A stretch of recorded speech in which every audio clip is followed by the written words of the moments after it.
Hi, I'm Sasandi Gamage, NIBM School of Business එකෙන් මගේ music journey එක ගත්තොත් university එකට apply කරාට පස්සේ මට අහන්න ලැබුණා reach කියලා competition එකක් organize කරලා තියෙනවා NIBM එක. ඉතින් ඒකට apply කරා. ඉතින් මම හිතනවා මට හොඳ start එකක් කියලා ආයෙමත් මගේ reach journey එක ගත්තොත් from auditions ටිකක් nervous ටිකක් නෙමෙයි ගොඩක් nervous.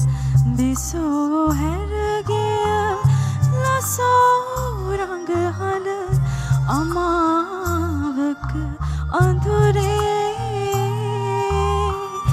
නොයනු මන ලඳුනේ ජජස් ලගෙන් හොඳ කම්ප්ලිමන්ට්ස් වගේම weak points තුත් එයාලා point out කරලා පෙන්නුවා. first round එකේදී ඒ වගේම perform කරා. මිස් අශාන්තිගෙන් මට unforgettable compliment එකක් ලැබුණා. මම vocal trainings යනවද කියලා. ඊට පස්සේ මම යන්නේ නැහැ ඇත්තටම. එයා කිව්වා මම sing කරා හොඳට vocal trainings වලට යන්නෙත් නැතිව මේ තරම් හොඳට sing කරනවා නම් ගියොත් ගොඩක් හොඳට sing කරයි කියලා.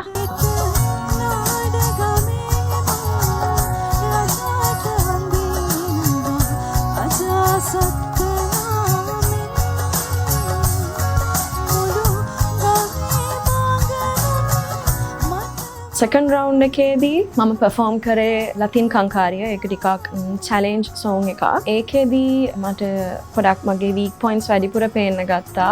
කෝය බොරු ආදරේ රැකාමරේ ඉහුඩ හෙළු මාලිගේ අන්තපුරේ උඩක්කියක් නොවේ මව බිසෝකි කඳු කරේ ඒ රජපෙරේ. ඒ නිසා ඒවා point out කළා අපිට judgesලා පෙන්නපු නිසා මම හිතනවා semi finals වලදී මම හොඳට perform කරා. कहानी हो गई जो जत में न माने तो मैंने बिठाने कहा कि मैं देखो कहाँ चले आए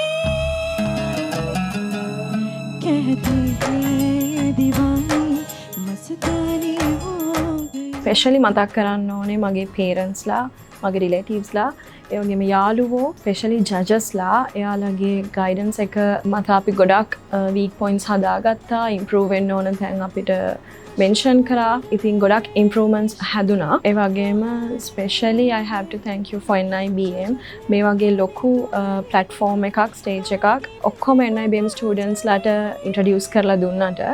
so thank you so much for NIBM. मस्तानी हो गई दीवानी हाँ दीवानी दीवानी हो